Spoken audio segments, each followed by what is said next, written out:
No fim de dezembro, quando o ano romano se fecha e o frio corta as ruas de pedra, nasce um homem que vai passar a vida inteira tentando parecer mais antigo do que o próprio tempo. Sérvio Sulpício Galba vem ao mundo em 24 de dezembro de 3 a.C., numa família que carrega um nome pesado como bronze: os Sulpícios. Nobreza antiga, dessas que não precisam gritar para serem ouvidas. O tipo de casa onde os retratos dos antepassados, máscaras de cera guardadas no átrio, lembram, em silêncio, que cada gesto do vivo será comparado ao morto, e que a comparação raramente é gentil. Roma, naquele momento, ainda está aprendendo a ser império, sem admitir que virou império. Augusto governa com a delicadeza de quem sabe que a palavra rei ainda cheira a sangue. O Senado continua reunindo, votando, discursando, mas o centro de gravidade já mudou. O poder real mora onde moram as legiões, o tesouro, as nomeações e, sobretudo, mora na pessoa do príncipe.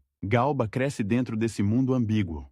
Uma república de fachada, um principado de fato, uma aristocracia que se diz guardiã das tradições, mas que sobrevive porque aprendeu a servir. A infância de um nobre romano não é feita de ternura, é feita de treino. Treino de memória, de postura, de voz, o latim correto, a frase bem construída, a citação certa na hora certa. E por trás disso, o que realmente importa: a rede de patronos, clientes, alianças matrimoniais, favores que se acumulam como dívidas. Um jovem como Galba aprende cedo que a virtude em Roma não é apenas moral, é performance. Virtus é coragem, disciplina, autocontrole, mas também é reputação. E reputação é moeda. Ele atravessa a juventude sob a sombra longa de Augusto, e depois, sob o clima mais áspero do reinado de Tibério. Tibério é o imperador que não sorri, um homem que governa com desconfiança, que se afasta para Capri e deixa Roma entregue a rumores, delações, processos por traição. A cidade aprende a falar baixo, aprende a ler o rosto do outro, aprende a sobreviver. Para um aristocrata em ascensão, isso significa uma coisa: prudência. Não se destacar demais, não parecer ambicioso demais, não parecer puro demais, porque a pureza também provoca. Galba segue a carreira que se espera de um homem do seu sangue. O cursus honorum, a escada de cargos que mistura administração, política e comando militar. Não é uma trajetória de brilho teatral, é uma trajetória de pedra, degrau por degrau.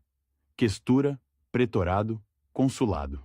E com isso, o direito de governar províncias, comandar tropas, administrar justiça. O império é grande demais para ser controlado de Roma apenas com decretos. Ele é controlado por homens como Galba, espalhados pelas fronteiras e pelas províncias, com poderes enormes e uma responsabilidade que pode esmagar. A reputação dele se forma cedo.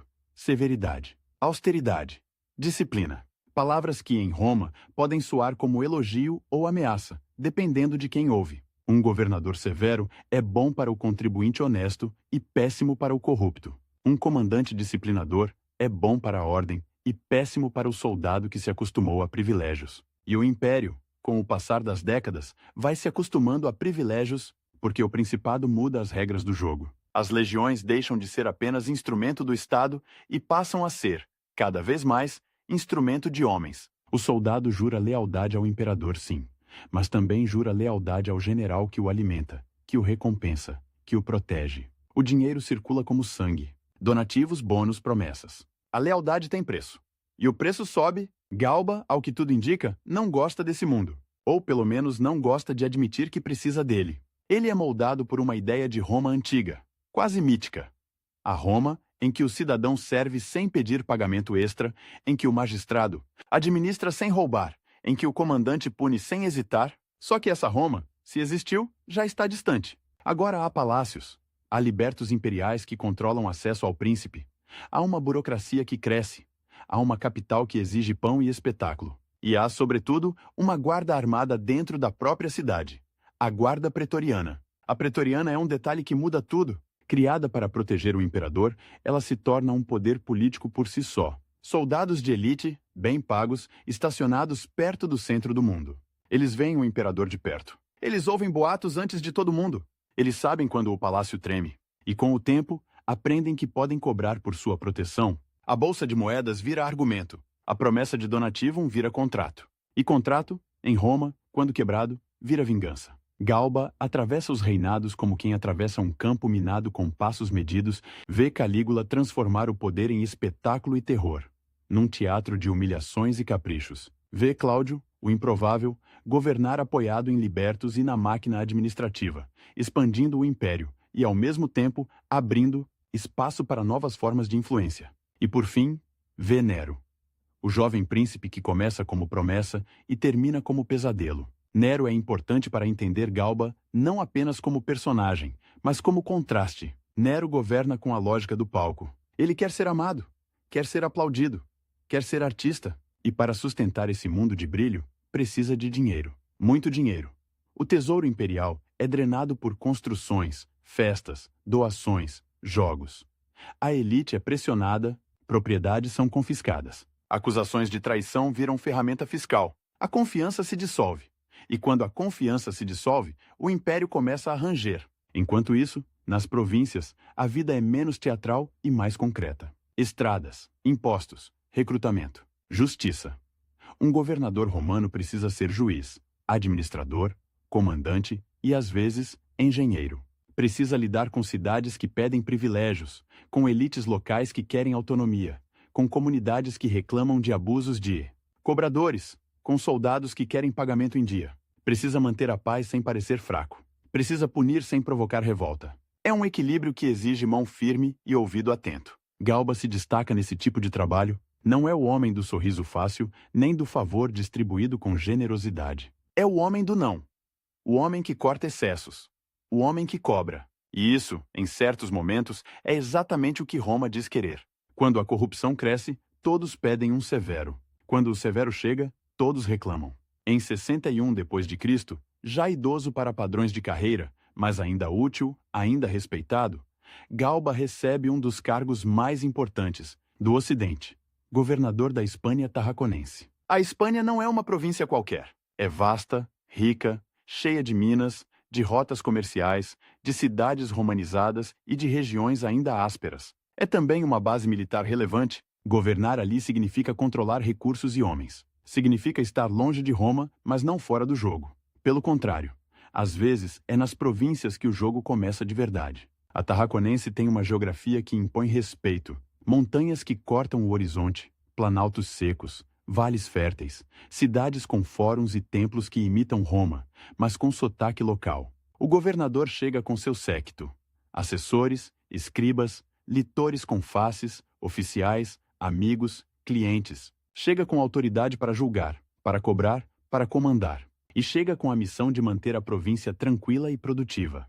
Tranquila para não exigir legiões extras. Produtiva para alimentar o tesouro. É ali que Galba consolida sua imagem de administrador duro. A dureza, em província, tem efeitos imediatos. Um cobrador de impostos que exagera pode ser punido. Um oficial que extorque pode ser exposto. Um notável local que tenta comprar decisão pode ser humilhado. Mas a dureza também cria inimigos. E inimigos em Roma não desaparecem. Eles esperam. Esperam anos, décadas, até que o vento mude. O cotidiano de um governador romano é feito de audiências e deslocamentos. Ele ouve disputas de terra entre cidades. Decide sobre privilégios fiscais. Confirma magistrados locais. Inspeciona tropas. Recebe embaixadas. E, ao mesmo tempo, precisa manter uma correspondência constante com Roma. Relatórios, pedidos, justificativas. A distância não é silêncio. É atraso. Uma carta leva semanas. Uma decisão tomada em Roma chega tarde. Isso dá ao governador margem de manobra. E dá ao governador responsabilidade. Se der errado, não há como culpar o mensageiro. Galba, na Hispânia, também observa o império de um ângulo diferente. Longe do Palatino, longe das intrigas de salão, ele vê o que sustenta Roma de verdade. O trabalho das províncias, o fluxo de tributos, a disciplina das guarnições, a paciência das populações submetidas, e vê, com clareza, como o centro está ficando instável. Porque as notícias chegam. Sempre chegam. Um escândalo em Roma vira rumor em Tarraco. Uma execução no Senado vira comentário em uma taberna de legionários. Um novo imposto vira queixa em uma assembleia municipal. E as notícias do reinado de Nero, com o tempo, deixam de ser apenas escândalos. Viram sinais de colapso. O grande incêndio de Roma em 64, a reconstrução monumental, a Domus Aurea, o Palácio Dourado que parece insulto para quem paga impostos, as perseguições, as conspirações, as mortes, A elite romana, que tolera muita coisa, começa a sentir que o príncipe não é apenas excêntrico, é perigoso. E quando a elite sente isso, ela procura alternativas, nem sempre por virtude, muitas vezes por sobrevivência. Galba, porém, não é um conspirador de salão. Ele é um homem de carreira longa, acostumado a obedecer e a mandar dentro das regras. E isso cria um paradoxo silencioso. Ele é, ao mesmo tempo, parte do sistema e uma lembrança viva de um sistema anterior. Um aristocrata que acredita na autoridade do Senado, mas que sabe que a autoridade real está nas armas. Um disciplinador que despreza a compra de lealdades, mas que depende de homens que esperam ser comprados. Um velho que carrega a ideia de ordem, mas que vive num mundo que se alimenta de desordem. Na Espanha, ele também constrói algo que mais tarde vai parecer destino. Uma base. Não uma base no sentido moderno de partido ou ideologia, mas uma base de relações, de oficiais que o respeitam, de cidades que o conhecem, de soldados que o viram agir. A província vira seu palco discreto, e quando o centro começa a ruir, é para as províncias que os olhos se voltam. Porque o fim de Nero não acontece de um dia para o outro. Ele é corroído. Corroído por dívidas, por ressentimentos, por medo. O império, que parece monolítico, é na verdade uma soma de lealdades. E lealdade, quando não é alimentada, apodrece. As legiões nas fronteiras, especialmente no Reno, sentem que carregam o peso da defesa enquanto Roma gasta com festas. Os governadores provinciais sentem que podem ser sacrificados a qualquer momento para tapar buracos políticos. Os senadores sentem que podem morrer por uma frase mal interpretada. E o povo de Roma, que ama espetáculo, também ama estabilidade. Pão barato, segurança, rotina. É nesse clima que a figura de Galba começa a ganhar contornos maiores do que ele mesmo. Um homem austero pode parecer de repente uma solução. Um homem velho pode parecer de repente uma garantia. Não vai fundar dinastia, não vai reinventar o mundo, vai apenas arrumar a casa. Essa é a fantasia recorrente de sociedades cansadas. Chamar um administrador severo para consertar o que o artista destruiu. Só que o Império Romano não é uma casa, é uma máquina de guerra e dinheiro. E máquinas assim não aceitam conserto sem custo. Galba, na Espanha, vive também o peso da idade. Ele já passou dos 60 quando assume a província. Aproxima-se dos 70 quando o mundo começa a desabar. A velhice em Roma pode ser honra, mas também é vulnerabilidade. O corpo cansa, a saúde falha, a energia para longas jornadas diminui. E ainda assim, o cargo exige presença. Exige viagens por estradas poeirentas, inspeções sob sol duro, audiências intermináveis. Exige, sobretudo, a capacidade de impor respeito, e respeito, em política, é uma mistura de medo, admiração e expectativa. A expectativa é a parte mais perigosa, porque, quando um homem ganha fama de severo, todos esperam que ele seja severo com os outros, não com eles. O comerciante quer que ele puna o ladrão, não que aumente a fiscalização. O soldado quer que ele puna o oficial corrupto, não que corte gratificações. O notável local quer que ele puna o rival, não que revise privilégios. A severidade é sempre desejada como arma contra o vizinho, nunca como espelho. O mundo romano do fim de Nero é um mundo saturado de dinheiro e, ao mesmo tempo, faminto por dinheiro. Saturado porque o império produz riqueza imensa. Tributos, minas, comércio mediterrâneo, propriedades agrícolas. Faminto porque essa riqueza é sugada por uma capital que consome como um organismo gigantesco. E porque o poder, cada vez mais, se mede em capacidade de distribuir cargos, distribuir perdões, distribuir moedas, distribuir espetáculos. A política vira economia emocional. Quem dá, recebe amor. Quem corta, recebe ódio. Galba não é um doador. Ele é um cobrador. E isso, por décadas, é tolerável enquanto ele está longe do centro, enquanto sua dureza é um detalhe provincial, mas a história tem um hábito cruel. Ela pega as qualidades de um homem e as transforma em armadilhas quando muda o cenário. O que funciona na Espanha pode ser suicídio em Roma. O que é virtude numa fronteira pode ser fraqueza no Palatino. Ainda assim, por anos, nada parece apontar para o trono. Galba é mais um entre muitos senadores de alto escalão. Um homem respeitado, talvez temido, certamente conhecido. Ele não é jovem, não é carismático, não é um general de conquistas espetaculares. Ele é, acima de tudo, um símbolo de continuidade aristocrática. E símbolos, em tempos de crise, ganham valor. A crise se aproxima como uma tempestade que se vê no horizonte antes de se sentir na pele. Primeiro, rumores de descontentamento. Depois, sinais de rebelião em lugares onde a rebelião não deveria nascer. A Gália, com suas elites romanizadas, com suas cidades prósperas, começa a ferver. O peso fiscal aumenta. A sensação de que Roma virou um buraco negro de recursos se espalha e, quando um governador ou um comandante decide que não aguenta mais, ele precisa de um nome para colocar no lugar do príncipe. Um nome que pareça legítimo, um nome que o Senado possa aceitar, um nome que as províncias possam reconhecer sem rir. Galba, com sua antiguidade de sangue e sua reputação de disciplina, é esse tipo de nome. Não porque ele seja amado, mas porque ele parece sério. E, em política, às vezes, ser sério é o suficiente para ser escolhido. Na Espanha, ele administra e espera. Administra e envelhece. Administra e observa. O sol ibérico bate nas pedras claras das cidades. O vento levanta poeira nas estradas. Os soldados treinam com rotina mecânica. Os escribas registram números em tábuas enceradas. Os mensageiros chegam com cartas seladas. E por trás dessa rotina, o império se move, lentamente. Depois, de repente, quando a ordem começa a falhar no centro, a periferia sente primeiro o cheiro, porque a periferia vive de previsibilidade. Impostos regulares, comando claro, cadeia de autoridade. Se o imperador vacila, tudo vacila. E Nero vacila.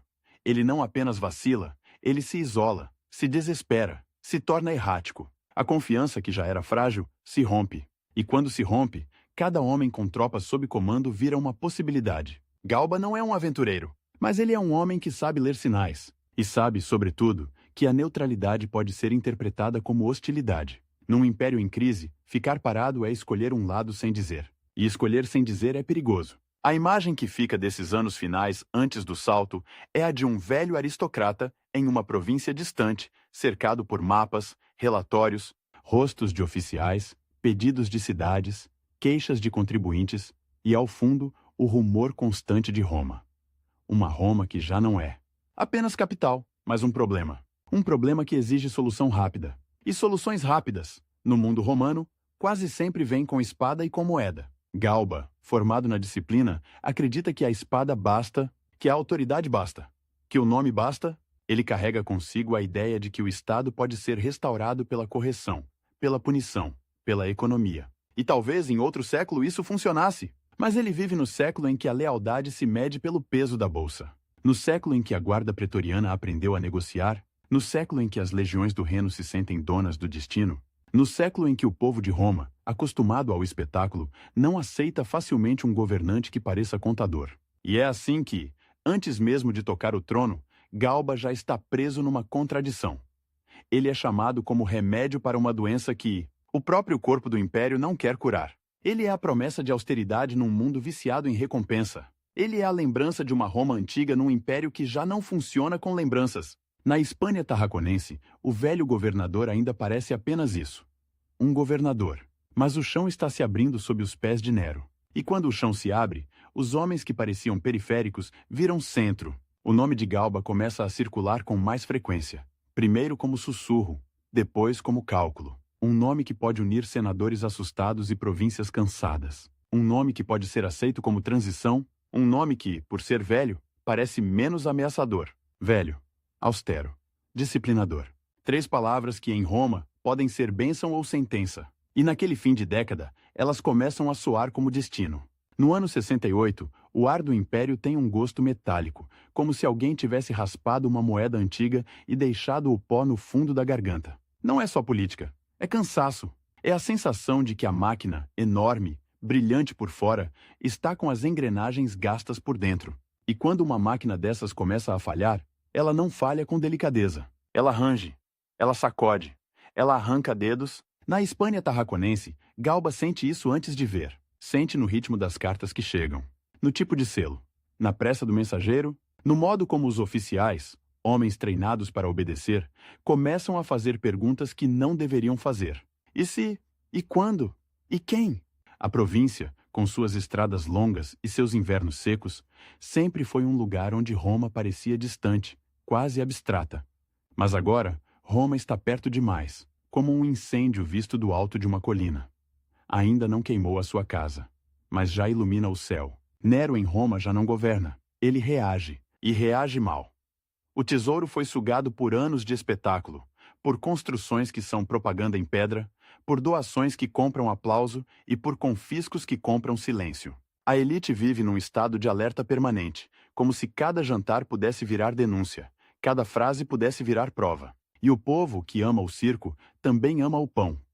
Quando o pão falha, o amor vira raiva com a mesma facilidade com que uma multidão muda de canto no anfiteatro. É nesse clima que, na Gália, um homem decide que já chega. Caio Júlio Vindex. O nome já diz muito. Júlio, como se quisesse vestir a pele de César. Vindex, Vingador. Como se a própria assinatura fosse um programa. Ele é governador, ou mais precisamente, um alto magistrado provincial. E conhece o jogo. Conhece as cidades gaulesas romanizadas. Conhece os notáveis locais. Conhece o peso dos impostos e o ressentimento que cresce quando Roma parece um buraco negro. Vindex não é um bárbaro com machado. É um romano de província, um homem de toga que sabe falar a língua do império e justamente por isso sabe onde ela mente. A rebelião de Vindex não começa com uma marcha sobre Roma. Começa com palavras, com apelos às elites locais, com a ideia perigosa de que Nero não é apenas um mau governante, ele é um governante ilegítimo, indigno, um artista no trono, um homem que transformou o principado em palco. E como sempre, quando alguém levanta essa bandeira, surge a pergunta prática, a pergunta que decide tudo. Se não Nero, quem? O império não tem urna, não tem sucessão clara. Tem sangue, tem adoção, tem golpe, tem consenso improvisado. E tem, acima de tudo, legiões. Vindex precisa de um nome que pareça aceitável para o Senado e, ao mesmo tempo, não provoque riso nas fronteiras. Um nome que não pareça um aventureiro. Um nome que pareça antigo. E aí, do outro lado do mapa, na Espanha, está Galba. Galba é velho. Isso em 68 não é detalhe, é argumento. Um velho não assusta tanto. Um velho pode ser transição. Um velho pode ser o homem que arruma a casa e devolve a normalidade. Essa palavra que todo mundo usa quando está com medo. E Galba tem o que Vindex precisa. Pedigree senatorial, reputação de disciplina e uma província com recursos e tropas suficientes para dar peso à declaração. Só que declarar contra Nero não é como escrever uma carta indignada. É atravessar uma ponte e queimá-la atrás de si, porque Nero, mesmo enfraquecido, ainda é o príncipe. Ainda tem o nome. Ainda tem a máquina administrativa. Ainda tem, em teoria, a guarda pretoriana. E, sobretudo, ainda tem a capacidade de transformar qualquer opositor em inimigo público, com todas as consequências. Confisco, execução, perseguição a aliados, punição a cidades inteiras. A rebelião, no mundo romano, não é um ato individual. É uma rede. E redes, quando caem, arrastam muita gente. Galba hesita. E a hesitação dele não é covardia. É cálculo de um homem que viveu tempo demais para saber que a coragem sem base é suicídio. Ele está na Espanha, longe do centro, e sabe que a distância é uma faca de dois gumes. Dá autonomia, mas também dá vulnerabilidade. Se ele se levanta e o movimento falha, não há como se esconder. Um governador rebelde não vira ex-governador. Vira exemplo. As fontes antigas gostam de pintar esse momento com sinais, presságios, frases lapidares, o velho austero, o destino batendo à porta. Mas o que decide quase sempre é o concreto. Quem está com você, quantos homens, quanto dinheiro, quais cidades, quais rotas, quais portos. Galba olha para a Espanha como um administrador.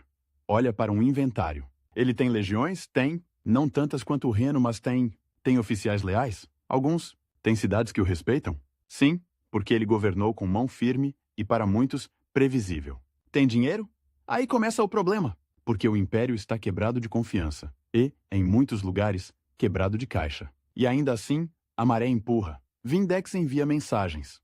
Outros descontentes começam a se mexer. E o próprio Nero, em vez de acalmar, inflama. Ele reage como Nero, com teatralidade, com paranoia, com punições que parecem capricho. A cada gesto, ele empurra mais gente para o abismo. E no abismo, as pessoas se agarram a qualquer coisa que pareça firme. Galba, então, dá o passo. Não necessariamente com a palavra imperador na boca. Essa palavra é pesada, perigosa, e em 68 ainda se finge que o poder vem do Senado, que o príncipe é primeiro entre iguais. O que Galba aceita primeiro é ser o representante do Senado e do povo romano contra um tirano. Uma fórmula, um disfarce, uma maneira de dizer: estou contra Nero, sem dizer, quero o trono. Mas em Roma, todo mundo entende o subtexto. E subtexto ali é quase sempre sentença. O gesto de Galba tem um efeito imediato. Ele dá forma ao descontentamento. Rebeliões isoladas podem ser esmagadas. Um nome senatorial com tropas e província vira alternativa. E a alternativa é o que o império mais teme e mais deseja ao mesmo tempo. Porque alternativa significa mudança. E mudança, em Roma, significa risco. Mas continuar com Nero já parece risco maior. Enquanto isso, na Gália, Vindex tenta fazer o que rebeldes sempre tentam: transformar indignação em força militar. Ele precisa de apoio das legiões. E aí aparece a primeira ironia cruel desse ano. As legiões mais próximas, as do Reno, não se juntam a ele. Pelo contrário, elas marcham contra ele. Não porque amem Nero, muitas não o amam, mas porque odeiam a ideia de um governador gaulês ditando o destino do império. Há orgulho de corpo, há rivalidade regional, há a sensação de que o Reno, com seus anos de fronteira dura, com seus acampamentos frios e disciplina brutal, é quem merece decidir, não a Gália rica e falante. O comandante que enfrenta Vindex é Lúcio Vergínio Rufo, homem respeitado, e suas tropas fazem o que tropas fazem: vencem. A batalha perto de Vesôncio, na região dos Séquanos, termina em desastre para Vindex. E Vindex, vendo o fim, escolhe a saída romana para o derrotado que não quer ser exibido: suicídio. A rebelião que acendeu o pavio morre ali, no sangue e na poeira. E, no entanto, o pavio já está aceso, porque a derrota de Vindex não salva Nero. Ela apenas muda o ritmo. O Império, uma vez que começa a imaginar outro príncipe, não consegue desimaginar. E Nero, em Roma, recebe notícias como um homem cercado, com raiva, com medo, com decisões erráticas. Ele tenta punir, tenta ameaçar, tenta mobilizar. Mas a confiança já foi embora. E quando a confiança vai embora, até a guarda pretoriana, a guarda que deveria ser o último círculo de proteção, começa a olhar para o lado, a medir o vento, a pensar no próprio futuro. A guarda pretoriana não é uma unidade qualquer. Ela é o coração armado da capital. Seus soldados vivem melhor do que legionários de fronteira. Têm mais dinheiro, mais proximidade do poder, mais oportunidades de favores, e por isso mesmo, têm uma expectativa. Quando um novo imperador chega, ele paga. Donativum. A bolsa de moedas. O ritual não escrito que, com o tempo, vira lei invisível, não é suborno, dizem. É recompensa pela lealdade. Mas a diferença entre recompensa e suborno, em Roma, é só a palavra usada no decreto. Nero, desesperado, tenta segurar a pretoriana. Mas o prefeito do pretório, Ninfídio Sabino, começa a jogar o jogo mais perigoso de todos: o jogo de trocar de lado antes que o lado caia. Ninfídio promete aos pretorianos o que eles querem ouvir. Promete dinheiro, promete estabilidade, promete que com Galba haverá pagamento. E, ao mesmo tempo, ele trabalha para isolar Nero, para cortar suas rotas de apoio, para fazer o príncipe parecer não apenas odiado, mas abandonado. Roma, nesses dias, é uma cidade de boatos. O fórum, as termas, as tabernas, os corredores do Palatino. Tudo é rumor. Nero fugiu. Nero vai matar todo mundo. O Senado vai declarar inimigo público. As legiões vêm. E no meio disso, o povo real, que vive de pão e de espetáculo, sente o cheiro de mudança como sente o cheiro de chuva. Antes de cair, já muda o ar. O Senado, que por anos foi humilhado, encontra coragem quando percebe que o príncipe está sozinho. Coragem tardia, mas coragem. E declara Nero inimigo público. É um gesto formal, mas em Roma o formal tem peso, porque dá cobertura legal para o que já está acontecendo na prática.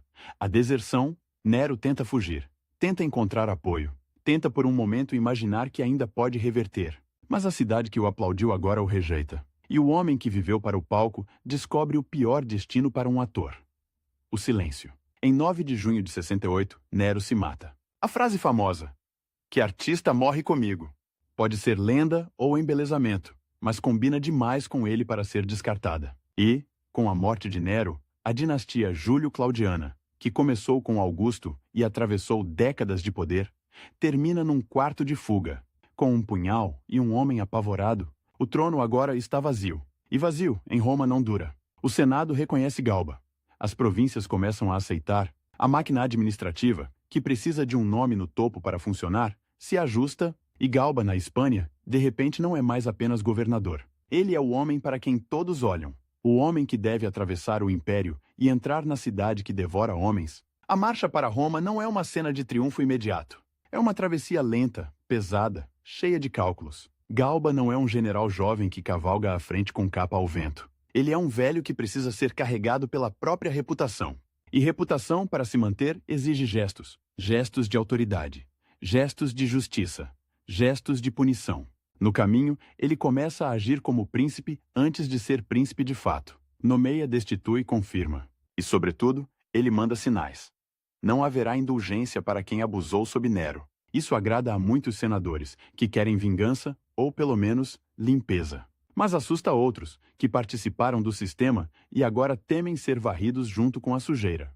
Porque o sistema de Nero não foi feito só por Nero. Foi feito por oportunistas, por libertos, por cortesãos, por oficiais, por gente que prosperou no caos. E essa gente não desaparece quando o príncipe morre. Ela apenas procura outro príncipe. Galba também precisa lidar com um problema que parece pequeno, mas é fatal. Expectativas. Quando um novo imperador é reconhecido, todo mundo espera algo. O soldado espera dinheiro. O senador espera influência. O povo espera pão e jogos. As cidades esperam privilégios. Os credores esperam pagamento. E o tesouro? O tesouro está exausto. A herança de Nero não é só moral. É contábil. Há dívidas, há promessas, há buracos. E Galba, o homem da austeridade, olha para isso com a frieza de um administrador. Não dá para pagar tudo. Não dá para continuar o carnaval. Só que o império, naquele momento, funciona como um mercado de lealdades. E mercados não aceitam sermão como moeda. A viagem de Galba passa por lugares onde o poder romano é visível em pedra. Pontes, aquedutos, marcos miliários, cidades com fóruns e templos. Mas também passa por acampamentos, por estradas onde a poeira entra nos olhos, por noites frias em que o velho precisa de cobertas e de médicos. Ele está com mais de 70 anos. Cada dia de marcha é um lembrete de que o tempo não espera. E, ao mesmo tempo, cada dia de marcha é um espaço para que outros homens, em outros lugares, façam seus próprios cálculos. Porque o império não para enquanto o novo príncipe viaja. As legiões do Reno, que esmagaram Vindex, olham para o vazio de poder e pensam: nós vencemos a rebelião. Nós seguramos a fronteira. Nós merecemos ser ouvidos. E quando ouvem que o Senado escolheu um velho austero da Espanha, muitos sentem desprezo. Não por Galba como pessoa, muitos nem o conhecem, mas pela ideia de que Roma e o Senado podem decidir sem consultar quem tem as espadas. E há outro detalhe venenoso. Vergínio Rufo, o comandante que derrotou Vindex, teria sido aclamado por suas tropas como imperador. Ele recusou. Recusou, dizem, por lealdade ao Senado, por virtude, por prudência, talvez, mas o fato de ter sido aclamado já mostra o que está no ar.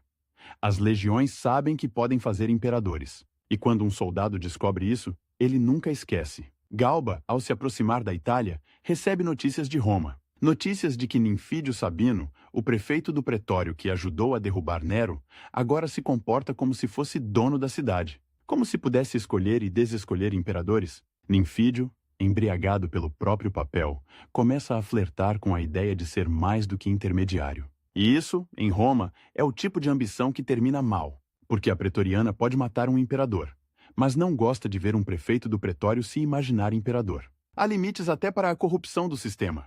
Quando Galba finalmente entra em Roma, e a entrada de um novo príncipe sempre tem algo de ritual, mesmo quando o ritual está rachado. Ele encontra uma cidade que não é a Roma dos livros. É uma Roma nervosa. Uma Roma que acabou de perder um imperador e ainda não sabe se ganhou outro ou apenas trocou de pesadelo. As ruas são estreitas, cheias de gente, cheias de vendedores, de clientes correndo atrás de patronos, de soldados em pontos estratégicos. O Palatino, com seus palácios, é um mundo à parte, mas o Fórum continua sendo o palco onde a cidade se olha no espelho. E Galba chega com a aura que o precede. Severidade, austeridade, disciplina. Ele não chega distribuindo sorrisos, não chega prometendo jogos. Ele chega como juiz. Uma das primeiras coisas que ele faz é lidar com Ninfídio. O prefeito do pretório, que imaginou poder controlar a transição, descobre que o novo príncipe não quer ser controlado. Ninfídio tenta se sustentar com promessas aos pretorianos. Promessas de donativos enormes, cifras que fazem os olhos brilharem. Mas promessas, quando não têm lastro, viram gasolina. E os próprios pretorianos, percebendo que foram usados, se voltam contra ele. Ninfídio é morto pelos soldados que ele achou que podia comprar com palavras. Um aviso sangrento, logo no começo. A guarda pretoriana é leal ao dinheiro e ao momento, não a homens. Galba, então, encara o problema central sem dizer o nome dele. A Bolsa de Moedas. O donativum. A expectativa de pagamento pela lealdade na troca de imperador. Ninfídio havia prometido aos pretorianos uma soma generosa em nome de Galba. E agora Galba está ali, diante de homens armados, treinados, acostumados a receber. E ele é o homem que detesta esse mecanismo. Ele acredita, ou quer acreditar, que a lealdade deve ser dever, não mercadoria. Há uma frase atribuída a ele, dura como pedra, que ele escolhe soldados, não compra. É uma frase bonita para um livro de moral. É uma frase péssima para um palácio cercado por homens que esperam pagamento, porque, para o pretoriano, a troca de imperador é também troca de contrato. E contrato, quando quebrado, vira ressentimento. Ressentimento armado. Ao mesmo tempo, Galba precisa mostrar que não é fraco. E para um homem como ele, mostrar força significa punir. Punir rapidamente. Punir publicamente. Ele começa a desfazer nomeações de Nero, a revisar concessões, a cortar gastos e, em alguns casos, a executar ou mandar executar figuras associadas ao antigo regime. Isso agrada a quem sofreu sob Nero, mas cria medo em quem prosperou. E em Roma, o medo não paralisa. O medo organiza. A cidade também observa o estilo do novo príncipe. Nero era excesso. Ouro, música, teatro, corridas, banquetes. Galba é economia. Contas, cortes, disciplina. O povo, que não é um bloco único, reage de maneiras diferentes. Alguns respiram aliviados com a promessa de ordem. Outros sentem que o espetáculo acabou. E que com ele acabou também a sensação de que o imperador dava algo. Porque, para o cidadão comum, o império é distante. O que chega até ele são os preços do trigo, os jogos, as distribuições. E Galba, ao cortar, parece tirar. E há ainda a questão das tropas que o acompanham. Galba vem com homens da Espanha, com aliados, com oficiais que o ajudaram a chegar. Esses homens esperam recompensa também. Esperam cargos, esperam dinheiro, esperam prestígio. E Roma, cheia de facções e de memórias, olha para esses recém-chegados com desconfiança. A capital sempre teme o provinciano armado. Sempre teme que o novo príncipe traga consigo uma corte nova, uma rede nova, e que os antigos percam espaço. Galba, velho e rígido, tenta governar como se a autoridade bastasse. Como se o Senado, ao reconhecê-lo, tivesse resolvido o problema. Mas o Senado, naquele momento, é uma instituição ferida, acostumada a sobreviver, não a mandar. Ele pode aplaudir, pode votar honras, pode declarar inimigos, mas não controla as legiões, não controla a pretoriana. E no fim, é isso que decide. O mais cruel é que por alguns instantes parece que pode funcionar. Nero está morto. A cidade está cansada. A ideia de um príncipe austero tem apelo. Galba é recebido formalmente como restaurador. Há uma esperança de retorno à normalidade, à boa administração, à moral antiga. Mas essa esperança é frágil como vidro fino. Porque o império, depois de décadas de principado, aprendeu a funcionar por incentivos. E Galba, ao negar os incentivos, começa a desmontar a própria base. A cada decisão sobre dinheiro, a cada recusa de pagamento, a cada corte, a bolsa de moedas invisível balança no ar como um pêndulo. E o pêndulo não marca horas, marca lealdades. Os pretorianos, especialmente, sentem o golpe. Eles foram convencidos a abandonar Nero com a promessa de recompensa. Eles se veem como os homens que decidiram a transição. E agora o novo príncipe lhes diz, na prática, que não deve nada, que a lealdade deles deveria ser gratuita. É uma humilhação. E humilhação, para um soldado armado no centro do mundo, é combustível. Galba também precisa lidar com a imagem pública. Ele é velho, magro, de saúde frágil. Não tem o brilho de um conquistador. Não tem o carisma teatral de Nero. E Roma, mesmo quando diz que quer virtude, gosta de força visível. Gosta de sinais. Gosta de um imperador que pareça maior do que a vida. Galba parece menor.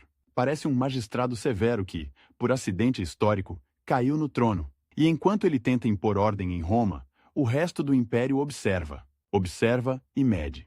As províncias orientais, ricas e complexas, esperam para ver. A África, vital para o trigo, calcula. E no norte, no Reno, as legiões fervem. Elas não receberam o que esperavam. Elas não se sentem consultadas. Elas veem um velho em Roma cortando gastos e punindo gente, enquanto elas, na fronteira, continuam enfrentando frio, lama e ameaça constante. E no mundo romano, A fronteira sempre acha que a capital não entende. A notícia da recusa de donativos corre como fogo em palha seca, não apenas entre pretorianos, mas entre soldados em geral. Porque o donativum não é só dinheiro, é símbolo de reconhecimento. É o imperador dizendo: eu sei que vocês me sustentam. Quando o imperador não diz isso, ou diz o contrário, ele parece ingrato. E ingratidão, em política, é uma forma de insulto. Galba, ao entrar em Roma, também herda um problema que não tem solução elegante. As promessas feitas em seu nome, Ninfídio prometeu. Outros prometeram. Cidades e homens agiram acreditando em recompensas. E agora o novo príncipe, que se orgulha de não comprar lealdade, descobre que o império já foi comprado antes mesmo de ele chegar. Só que a conta está na mesa. E a mesa é o Palatino. Ele tenta então compensar com moral. Com disciplina, com punição exemplar. Mas moral não paga soldo. Disciplina não enche barriga. Punição não substitui recompensa. E em Roma, onde tudo é visto, comentado e distorcido, cada gesto severo vira história contada com veneno. O resultado é um começo de reinado que já nasce com rachaduras. Galba é reconhecido, sim, mas não é amado. Não é temido o suficiente. E pior, ele começa a ser considerado injusto. Porque, quando um governante corta, sempre há quem diga que ele corta do lugar errado. Quando ele pune, sempre há quem diga que ele pune seletivamente. E quando ele se cerca de conselheiros, porque até o mais austero precisa de gente ao redor, Roma começa a farejar favoritismo, influência, corrupção. O velho que veio restaurar parece, aos olhos de muitos, apenas mais um que será capturado pela máquina. E a máquina, naquele momento, está faminta. A marcha de Galba terminou, mas a corrida pelo poder apenas começou. O trono, que parecia prêmio, revela-se armadilha. E a cidade, que deveria ser o centro estável do mundo, se comporta como um anfiteatro antes do combate. Barulho, expectativa, apostas silenciosas. Quem vai cair primeiro? Quem vai pagar? Quem vai trair? Quem vai sobreviver? Galba, sentado no topo, tenta governar como se ainda estivesse na Espanha, como se a autoridade pudesse ser administrada com a mesma frieza com que se administra um imposto, mas Roma não é província. Roma é um mercado de ambições com espada na mão. E no fundo de tudo, a bolsa de moedas continua ali, invisível e pesada, esperando ser aberta, ou esperando ser usada como pedra, para bater na cabeça de quem se recusa a abri-la. Roma, quando decide aceitar um novo príncipe, não o faz como quem escolhe um magistrado para um ano de serviço. Faz como quem engole um remédio amargo e, ao mesmo tempo, exige sobremesa. A cidade quer ordem, sim. Quer que a loucura de Nero vire passado. Quer que o medo das delações, dos confiscos, das listas de inimigos seja substituído por alguma coisa que pareça previsível. Mas Roma também quer o que sempre quis. Sinais visíveis de que o poder está vivo e generoso. Pão, jogos, dinheiro circulando, portas abertas para pedidos. Um imperador que, mesmo severo, saiba a liturgia do agrado. Galba chega e parece não entender, ou finge não entender, que o principado, depois de Augusto, virou uma arte de equilibrar pratos. Um prato é o Senado, com sua dignidade ferida e sua fome de prestígio. Outro é o povo urbano, que não lê decretos, mas sente o preço do trigo e o humor das arquibancadas. Outro é o exército, que não discute filosofia política. Discute soldo, recompensa, honra e o direito tácito de ser ouvido. E no centro, a guarda pretoriana. Esse animal estranho. Soldados de elite, instalados na capital, mais próximos do ouro do que da lama, mais próximos do boato do que da fronteira. Eles não são apenas guarda, são termômetro. E às vezes, são lâmina. O velho austero entra na cidade como juiz. E o juiz, em Roma, precisa de algo que Galba tem em pouca quantidade. Tempo, tempo para construir alianças, para distribuir favores sem parecer fraco, para punir sem parecer vingativo, para cortar gastos sem parecer miserável. Mas o relógio corre diferente no Palatino. Ali, uma semana pode ser uma era, um rumor pode ser uma sentença, um atraso no pagamento pode virar conspiração. A primeira impressão é física. Galba não é um Nero que se derrama em espetáculo. É um corpo seco, marcado por décadas de disciplina e por uma velhice que não perdoa. A pele, dizem, já não tem o brilho de quem está no auge. O rosto é duro, quase ossudo.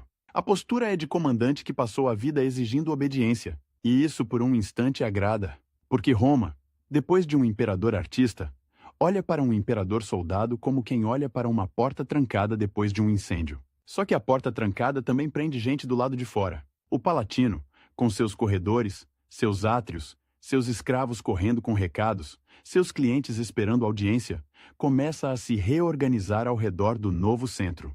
E aí aparece um detalhe que as fontes antigas repetem com insistência. Galba, o homem que se vende como restaurador da virtude antiga, não governa sozinho. Ninguém governa sozinho. E os homens que se aproximam dele, ou que ele permite que se aproximem, viram parte do problema. Há 3 nomes que pairam como sombra sobre esses meses: Tito Vínio, Cornélio Lacão e Celos. Vínio, senador e general, é descrito como ambicioso, com apetite por riqueza e influência. Lacão, prefeito do pretório nomeado por Galba, é visto como inepto, um homem que não controla a própria guarda. E Celos, liberto de Galba, recém-elevado, é o tipo de figura que irrita a aristocracia. Alguém que veio de baixo e agora tem acesso direto ao príncipe. Roma já viu isso antes, com os libertos de Cláudio, com os favoritos de Nero. E quando Roma vê de novo, não pensa administração eficiente. Pensa corte. Pensa porta dos fundos. Pensa venda de decisões. Galba, que odeia a ideia de comprar lealdade, acaba cercado por gente acusada de vender influência. É um contraste cruel. E na política romana, contraste vira arma. Ele começa a desfazer o que considera abusos do regime anterior, revê concessões, cancela doações, recupera propriedades, exige devoluções. O tesouro, exaurido por anos de extravagância e por uma máquina de favores que sangra o Estado, precisa respirar e Galba, administrador de província, pensa como administrador. Cortar despesas, recuperar receitas, punir corrupção. Só que Roma não é um livro-caixa. Roma é um teatro onde cada corte tem plateia. Quando ele manda executar ou punir figuras associadas a Nero, há aplauso em certos círculos. Senadores que viveram com medo respiram. Famílias que perderam parentes por capricho imperial sentem um gosto de justiça. Mas há também o outro lado. Gente que serviu a Nero por necessidade, por sobrevivência, por oportunismo, e que agora percebe que a mudança de príncipe não é apenas mudança de estilo. É risco real. E risco real faz as pessoas se mexerem. A guarda pretoriana, então, espera o gesto que sempre vem. O gesto que sela a troca de imperador. A bolsa de moedas. O donativum não é um detalhe administrativo. É um rito. Um novo príncipe, para ser príncipe de verdade, precisa tocar o bolso dos homens que guardam sua porta. E não é só a pretoriana.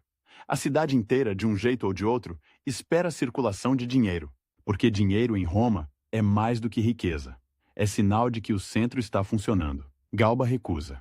Ou, quando não recusa formalmente, frustra a expectativa. A promessa feita por Ninfídio Sabino, aquele prefeito do pretório que ajudou a derrubar Nero e depois foi morto pelos próprios pretorianos, fica no ar como dívida sem credor definido, mas com muitos cobradores. Os soldados lembram. Lembram com precisão. Lembram números. Lembram o brilho que sentiram quando ouviram a promessa. E agora ouvem do novo príncipe uma moral que soa como insulto. Lealdade não se compra. A frase atribuída a Galba. Não costumo comprar soldados, costumo escolhê-los. É o tipo de frase que um historiador gosta de citar. É limpa, é dura, é quase uma inscrição em mármore. Mas o mármore, quando cai, mata. Para o pretoriano, aquilo não é virtude. É quebra de contrato. E contrato quebrado, em quartel, vira ódio. O mais perigoso é que a recusa não vem acompanhada de uma alternativa. Galba não oferece um espetáculo que substitua o dinheiro. Não oferece uma narrativa que encante, não oferece uma vitória militar que faça os soldados aceitarem sacrifício. Ele oferece disciplina. E disciplina, sem recompensa, é só peso. Enquanto isso, a cidade sente a mudança no cotidiano. Nero, com todos os seus horrores, era também um distribuidor de entretenimento e de gestos populistas. Galba corta. E cortar, em Roma, é sempre cortar alguém. Menos jogos, menos gastos, menos generosidade pública. O povo urbano, que vive comprimido em insulae, que depende de abastecimento e de estabilidade, não tem paciência para sermões sobre virtus antiga. A virtus não enche o estômago. A virtus não paga aluguel. A virtus não dá lugar na sombra do anfiteatro. E, como se não bastasse, Galba ainda carrega a marca de ter chegado ao poder por uma cadeia de deserções. Nero caiu porque foi abandonado. Isso cria um precedente. Um precedente é uma porta aberta. Se um imperador pode ser abandonado, outro também pode. E os homens armados, que sentem o próprio peso político, começam a se olhar de um jeito diferente. Não mais como instrumentos, como árbitros. No Palatino, a segurança política se deteriora em silêncio. Não há ainda guerra civil dentro da cidade, mas há um clima de quartel inquieto. Os pretorianos murmuram. Oficiais contam histórias. Clientes de senadores repetem boatos nas termas. E boato, em Roma, é uma forma de ação.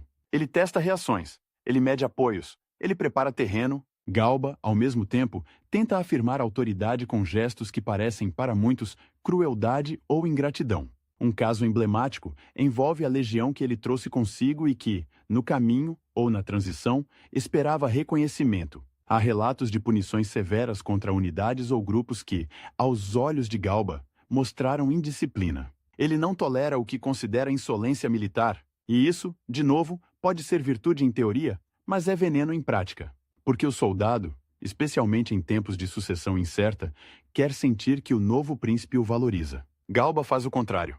Faz o soldado sentir que está sob suspeita. E então vem o norte. Sempre o norte. As legiões do Reno, Germânia Superior e Inferior, são um mundo à parte. Elas vivem em acampamentos permanentes, em fronteira tensa, com anos de serviço duro. Elas têm orgulho, têm identidade, têm comandantes que muitas vezes são mais presentes do que o imperador distante. E elas têm uma memória recente. Foram elas que esmagaram Vindex. Foram elas que, na narrativa militar, salvaram o império de uma rebelião. E, no entanto, o prêmio não veio. O novo príncipe é um velho da Espanha que não lhes deve nada. Ou finge não dever. E, pior, há a sensação de que Galba favorece seus próprios homens, seus próprios círculos, enquanto o Reno continua sendo a muralha que sangra. A política imperial sempre teve esse problema. A fronteira sente que sustenta o centro, e o centro sente que a fronteira é perigosa demais para ser mimada. Augusto já sabia disso. Tibério sabia.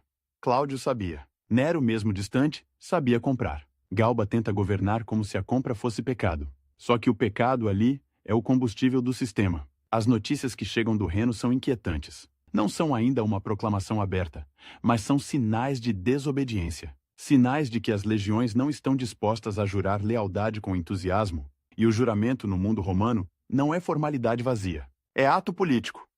É o momento em que o soldado, diante do estandarte, diante dos deuses e dos companheiros, diz quem é seu senhor. Se ele hesita, o império treme. Galba tenta responder com o que conhece.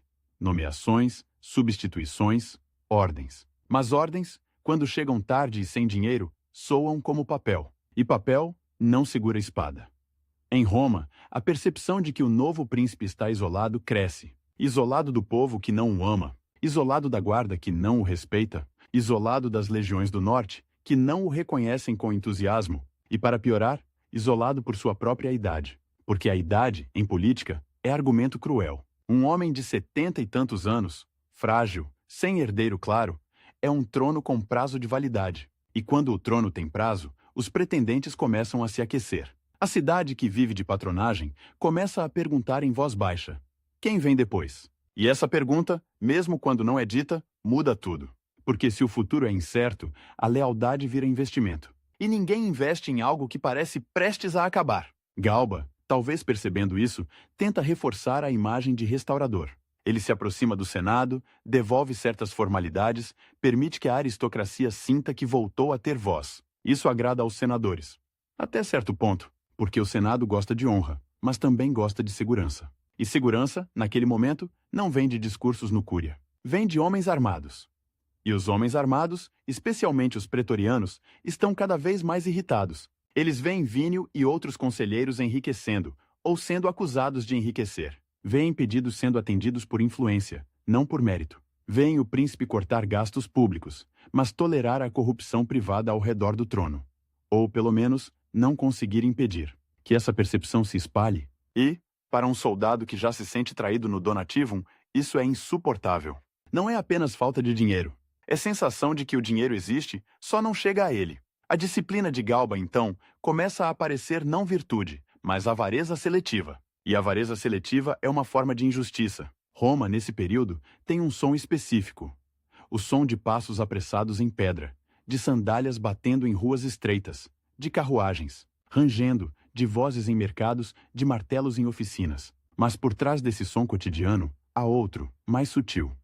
O som de conversas interrompidas quando alguém se aproxima. O som de nomes sussurrados. O som de promessas feitas sem testemunhas. O som de uma cidade que, mesmo sem batalha, já está em guerra consigo mesma. Galba tenta impor ordem também pela moralização. Há relatos de que ele busca reprimir excessos, punir delatores, corrigir abusos administrativos, mas a moralização, quando vem tarde, parece vingança. E quando vem de um círculo acusado de corrupção, parece hipocrisia. O velho príncipe, que queria ser símbolo de retorno à antiga virtude, vira alvo de piadas e de críticas.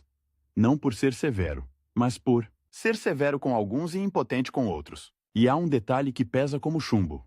A guarda pretoriana, ao perceber que pode derrubar imperadores, começa a se comportar como força política autônoma. Ela não é mais apenas guarda, ela é eleitorado armado. E Galba, ao negar o preço que ela espera, a empurra para procurar outro comprador. Nesse ambiente, qualquer homem com nome, com alguma ligação com o poder, vira potencial alternativa. E um desses homens está perto demais do trono. Marco Salvio Otão. Otão não é um desconhecido. Ele tem pedigree, tem carreira, tem experiência de corte. Foi amigo de Nero, caiu em desgraça. Foi enviado como governador para a Lusitânia. Um exílio dourado, mas exílio, e agora, com a queda de Nero, ele volta ao centro do tabuleiro. Otão se aproxima de Galba com a habilidade de quem conhece o palatino por dentro. Ele sabe sorrir, sabe prometer, sabe fazer-se útil e, sobretudo, sabe ler o humor da guarda. Otão também tem uma expectativa pessoal. Ele se vê como herdeiro natural, ou pelo menos como sucessor provável. Galba é velho, precisa de alguém para garantir continuidade. Otão, com sua experiência e sua rede, parece candidato óbvio, e ele age como quem espera ser escolhido. Ele distribui favores, faz amizade com pretorianos, paga do próprio bolso, constrói uma base silenciosa. Porque se Galba não paga, alguém pagará. E Otão entende isso com clareza brutal. Galba, porém, não confia. Talvez veja em Otão o tipo de homem moldado pela corte de Nero.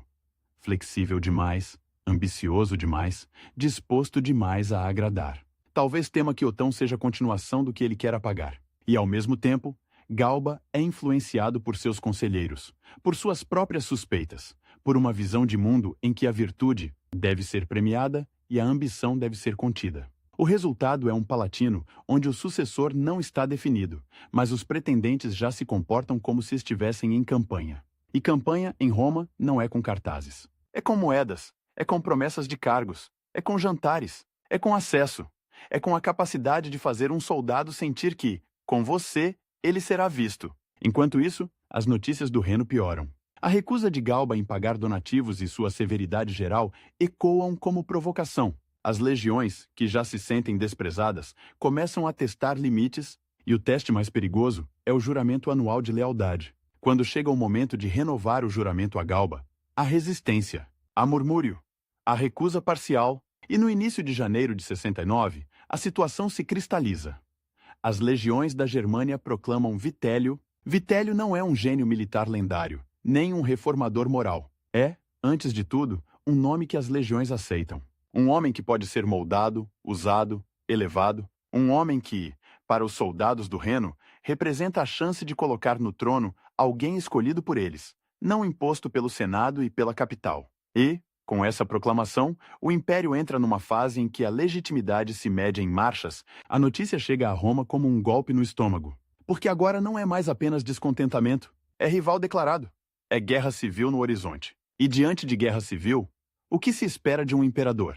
Rapidez, energia, capacidade de mobilizar, capacidade de comprar tempo com dinheiro e com promessas. Galba tem pouco de tudo isso.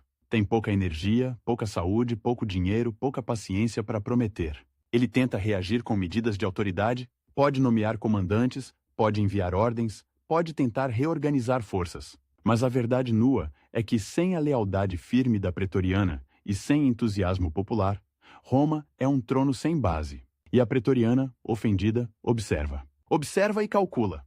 Porque se Vitélio avança, quem garante que Galba sobreviverá? E se Galba não sobreviver, por que arriscar a vida por ele? A cidade sente o cheiro de sangue antes de ver o sangue. Os mercados ficam nervosos. Os ricos escondem prata. Os pobres temem falta de trigo. Os senadores, que aplaudiram a queda de Nero, agora percebem que derrubar é mais fácil do que estabilizar. E no meio disso, Galba insiste em ser o homem da disciplina. Ele corta, pune, recusa, exige. Cada recusa é um prego. Cada punição é um empurrão. Cada corte é uma moeda que não cai na mão certa. E há ainda a questão da imagem pública de Galba, que se deteriora com rapidez, não apenas por suas decisões, mas por como elas são percebidas. Um imperador precisa parecer justo, precisa parecer firme, precisa parecer capaz de recompensar e punir com equilíbrio. Galba parece para muitos apenas duro, e dureza, sem carisma, vira antipatia. Antipatia, em Roma, vira isolamento. Os conselheiros ao redor dele, em vez de amortecer, amplificam. Vínio é acusado de vender decisões. Lacão não controla a guarda. E Celos irrita a aristocracia. E Galba, que deveria ser o centro moral, parece capturado por um pequeno círculo. A palavra que Roma teme, favoritos, volta a circular. E quando essa palavra circula, a confiança morre. A guarda pretoriana, então, começa a ser cortejada abertamente por Otão. Não com discursos sobre virtude, mas com dinheiro real, com promessas concretas. Otão entende o mecanismo do poder como ele é, não como deveria ser. Ele sabe que, naquele momento, a bolsa de moedas vale mais do que qualquer decreto senatorial. E ele sabe que os pretorianos estão prontos para ouvir. Galba, por sua vez, parece acreditar que pode vencer a crise com a autoridade do cargo e com a retidão do caráter. É uma crença quase trágica, porque há algo de admirável nela.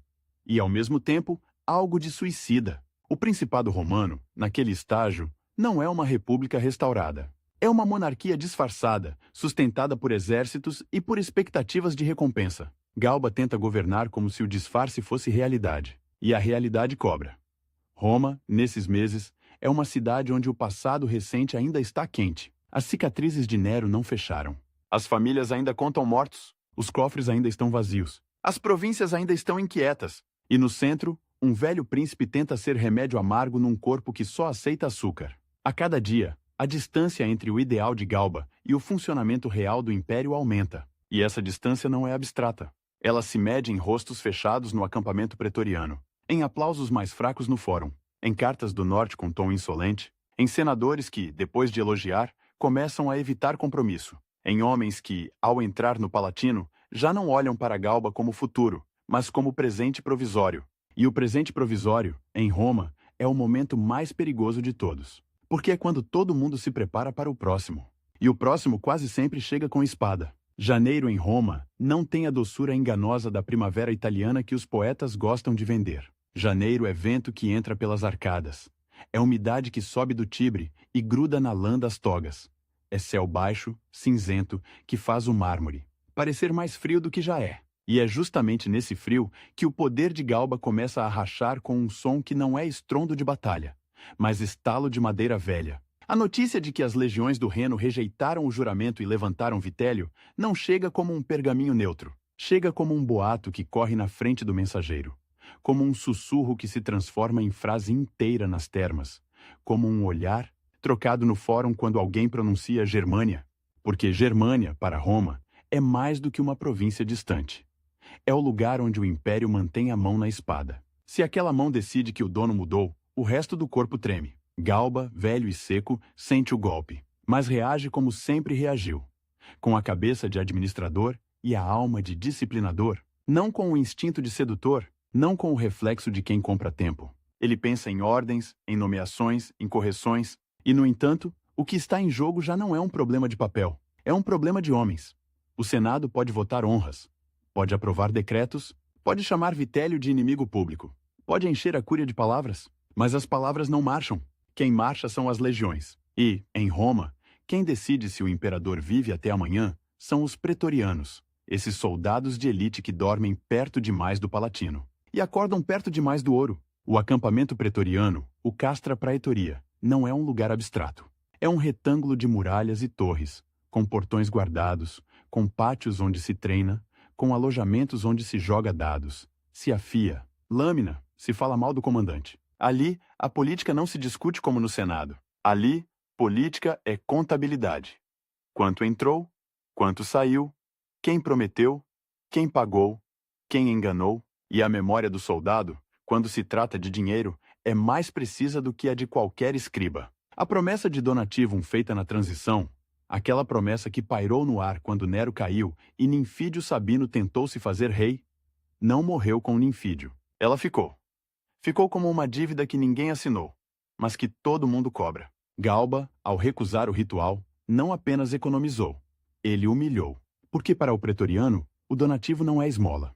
É reconhecimento de que ele é parte do mecanismo, é o preço do silêncio.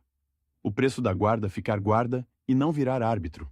E quando o preço não é pago, o mercado procura outro comprador. Otão entende isso com uma clareza quase indecente. Marco Salvio Otão não é um general de fronteira com cicatrizes de campanha. É um homem de corte, de corredores, de portas, de sussurros. Um homem que aprendeu cedo que, em Roma, o poder não mora só no trono. Mora no acesso ao trono. Ele foi amigo de Nero, foi afastado, governou a Lusitânia por anos, e governou bem o suficiente para não ser ridicularizado por incompetência. Mas o que ele traz de mais valioso não é um currículo administrativo. É a habilidade de sentir o humor do momento como quem sente o vento antes da tempestade. Otão circula, cumprimenta, lembra nomes, aperta mãos e, sobretudo, paga discretamente, paga com a naturalidade de quem sabe que a moeda é uma linguagem. Um pretoriano que não recebeu do imperador pode receber do pretendente. Um centurião que se sente desprezado pode ser tratado como homem importante por alguém que precisa dele.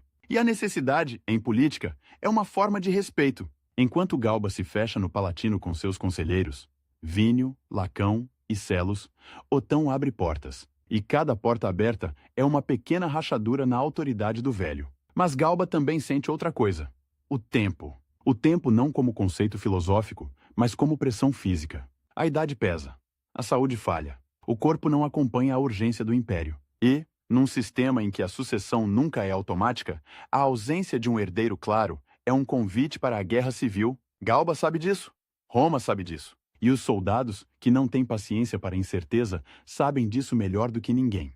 Então ele decide fazer o gesto que deveria estabilizar tudo: escolher um sucessor. A escolha de um herdeiro no Principado é uma peça de teatro com consequências reais. Não basta nomear.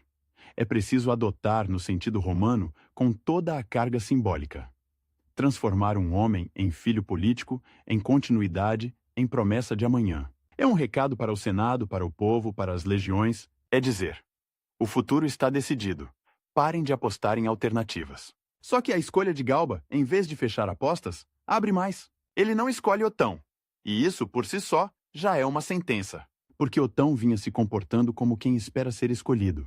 Ele vinha investindo, vinha se endividando, vinha comprando simpatias. E em Roma, quando alguém investe pesado e perde, não aceita o prejuízo com resignação.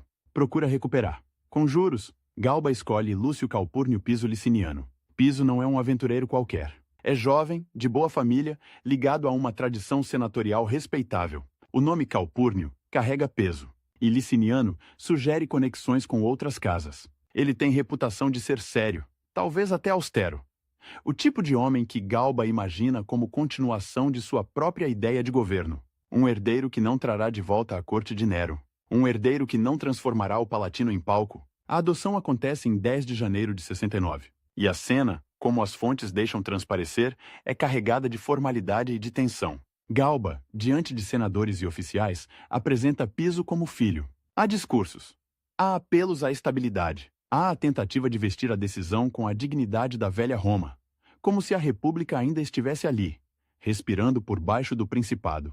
Mas o que os homens ouvem não é só o discurso. O que eles ouvem é o som do dinheiro que não veio. O som do futuro que não inclui Otão. O som de um imperador que, mesmo acuado, insiste em escolher com base em virtude e pedigree, não com base em força e necessidade. Otão está presente.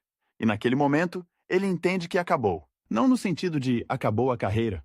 Acabou a esperança de uma transição pacífica em que ele seria o escolhido. Acabou a possibilidade de esperar. Esperar agora é morrer politicamente. E morrer politicamente, em Roma, costuma ser o primeiro passo para morrer de verdade. Ele sai dali com o rosto de quem aceita. Mas por dentro, a máquina já está girando. Otão não tem legiões na fronteira. Não tem um reino inteiro atrás de si como Vitélio. O que ele tem é Roma.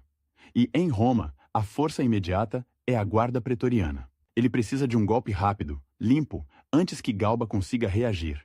Antes que Piso se firme.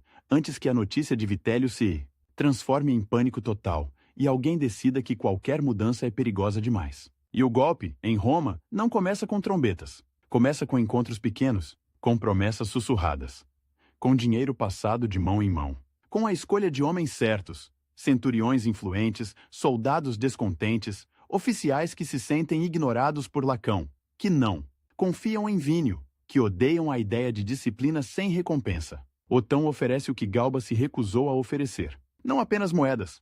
Oferece reconhecimento. Oferece futuro. Oferece o donativum como símbolo de que o novo príncipe entende as regras reais do jogo. E há um detalhe cruel. Muitos pretorianos não precisam nem ser convencidos ideologicamente. Eles já estão convencidos economicamente. O que falta é o empurrão. A certeza de que não estarão sozinhos. A certeza de que, quando puxarem a espada, haverá um nome para gritar. O nome é Otão. Na manhã de 15 de janeiro, Roma acorda como sempre acorda, com vendedores abrindo bancas, com escravos carregando água, com clientes indo às casas de patronos para a salutátil, com o cheiro de pão e fumaça. A cidade não tem sirenes, não tem jornais. O que ela tem é rumor. E o rumor, naquela manhã, corre como corrente subterrânea. Otão vai ao acampamento? As versões variam nos detalhes, mas o núcleo é o mesmo. Ele se aproxima dos pretorianos com um pretexto, com uma rotina, com a naturalidade de quem não quer levantar suspeita. E, em algum ponto, o círculo se fecha. Soldados o cercam, não como prisioneiro, como imperador. Ali, dentro das muralhas do Castra Praetoria, o mundo muda de dono em minutos. É um dos aspectos mais assustadores do ano dos 4 imperadores. A velocidade. Não há longas campanhas, não há coroações elaboradas. Há homens armados decidindo. E pronto. Otão é aclamado. E a aclamação militar, em Roma, é quase um sacramento. É o momento em que o poder deixa de ser teoria e vira fato. Porque se os soldados dizem imperator, o resto do império precisa responder, nem que seja com guerra. A partir daí, a cidade entra num estado de confusão elétrica. Mensageiros correm, portas se fecham. Senadores tentam entender de que lado ficar sem se comprometer cedo demais. O Palatino, que deveria ser o centro de comando, vira um lugar de hesitação. Galba recebe notícias fragmentadas, primeiro boatos, depois confirmações, depois o pânico. E aqui aparece de novo o problema de Galba. Ele não tem uma guarda que o ame. Ele tem uma guarda que o tolera. E agora, nem isso. Cornélio Lacão, o prefeito do pretório, deveria ser o homem capaz de conter a tropa. Mas Lacão é visto como fraco, indeciso, incapaz de impor disciplina, e disciplina, ironicamente, é o que Galba queria impor ao império inteiro. Só que ele não consegue impor nem ao seu próprio escudo. Tito Vínio, o conselheiro poderoso, tenta agir, e é odiado por muitos. E Celos, o liberto, é símbolo de favoritismo. O círculo íntimo de Galba não inspira confiança, inspira ressentimento. E quando o golpe começa, ressentimento vira combustível. Galba tenta fazer o que um imperador deve fazer numa crise: aparecer, mostrar-se, ser visto. Porque em Roma, a presença física do príncipe é parte do poder. Um imperador escondido é um imperador meio morto. Ele sai, ou tenta sair. Há relatos de que ele é levado em liteira, porque a idade e a fragilidade não permitem longas caminhadas. A imagem é forte. Um homem que governou províncias, que comandou tropas, agora depende de carregadores para atravessar a cidade enquanto o trono escapa por entre os dedos. O destino é o Fórum, o coração público de Roma, o lugar onde a República, um dia, falou alto, o lugar onde agora se decide mais uma vez quem manda, mas não por voto, por lâmina. O caminho até o Fórum é um corredor de incerteza. Alguns o acompanham, outros desaparecem. A lealdade, quando não é paga e quando não é amada, evapora. E a cidade que observa não se levanta por ele. O povo não forma muralha humana. Não há clamor popular defendendo o velho austero. Há curiosidade.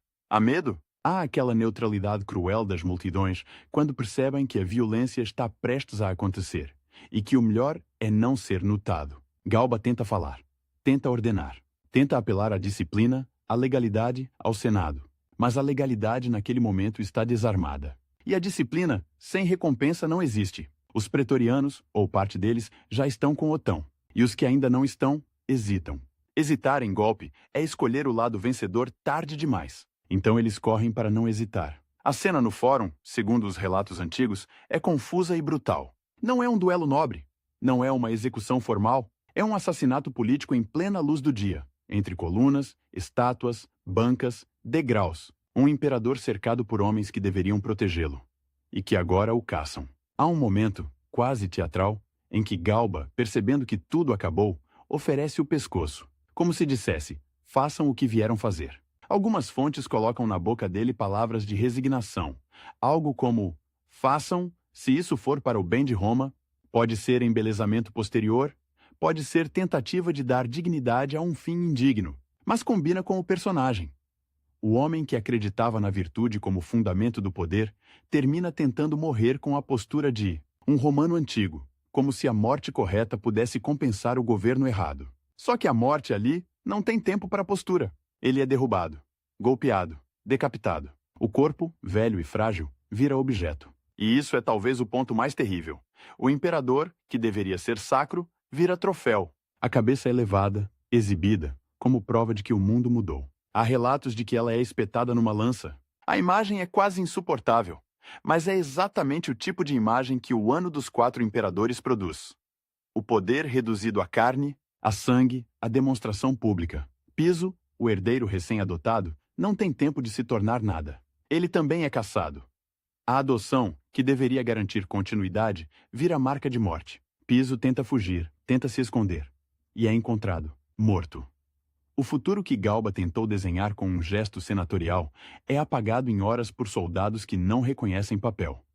E Tito Vínio, o conselheiro acusado de corrupção, o homem que muitos odiavam, também cai. Há versões em que ele tenta negociar, em que tenta provar que não é inimigo de Otão, em que tenta comprar a própria vida com promessas. Não importa. Na lógica do golpe, figuras do regime anterior são risco. E risco se elimina. Em poucas horas, Roma tem um novo príncipe. Não por aclamação do Senado, não por consenso, mas por decisão do acampamento pretoriano. Otão entra no Palatino como vencedor, e com ele entra uma lição que o Império vai repetir até a exaustão. A guarda que protege também escolhe, e se escolhe, cobra. O Senado, como sempre, se adapta.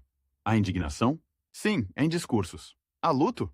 Sim, em palavras. Mas há também pragmatismo, porque o Senado não tem legiões, o Senado tem memória e retórica. E quando a espada decide, a retórica se curva. Otão precisa imediatamente fazer o que Galba se recusou a fazer. Pagar. O donativum agora não é apenas recompensa. É a assinatura do contrato. É o selo do novo regime. Moedas circulam. Promessas são feitas. A guarda sorri. Por um instante, a cidade respira como se a crise tivesse acabado. Mas não acabou. Porque Vitélio ainda está no norte. E as legiões do Reno não proclamaram um imperador para depois desistir, porque Roma trocou de dono. Elas já estão em movimento, ou se preparando para isso. E no mundo romano, quando uma legião marcha, ela não marcha só com homens. Marcha com suprimentos, com auxiliares, com aliados, com a economia local sendo sugada para alimentar a máquina. Marcha com inevitabilidade. Otão, portanto, herda um império em guerra civil aberta. E herda também um precedente ainda mais perigoso. Se a guarda pretoriana derrubou Galba por dinheiro e frustração, ela pode derrubar Otão amanhã por dinheiro e frustração. O trono agora tem um preço explícito, e quando o preço é explícito, ele sobe. Galba, morto no fórum, vira uma espécie de fantasma político. Para alguns, mártir da austeridade. Para outros, exemplo de estupidez política. Para muitos, apenas mais um nome na lista de homens que descobriram tarde demais que Roma não é governada só por virtude, nem só por leis, nem só por tradição. É governada por uma mistura instável de honra e medo, de espetáculo e disciplina, de dinheiro e sangue. E o detalhe mais irônico, quase cruel, é que Galba não caiu por ser fraco no sentido físico, apenas ele caiu por tentar ser forte do jeito errado para aquele tempo. Ele acreditou que podia restaurar a autoridade imperial sem pagar o pedágio que o próprio império tinha normalizado. Acreditou que podia exigir lealdade como se lealdade fosse dever moral, não transação. Acreditou que a velha Roma ainda mandava na nova Roma. A nova Roma respondeu com uma lança no fórum. E, enquanto o corpo de Galba esfria no inverno de janeiro, o império inteiro aprende, mais uma vez, que a sucessão não é um problema, de genealogia nem de mérito. É um problema de quem segura a espada e de quem enche a bolsa. O preço da lealdade, recusado por um velho austero, é pago por outro homem com pressa. E cada moeda que cai na mão de um soldado é também uma moeda que cai no abismo da guerra civil que está só começando.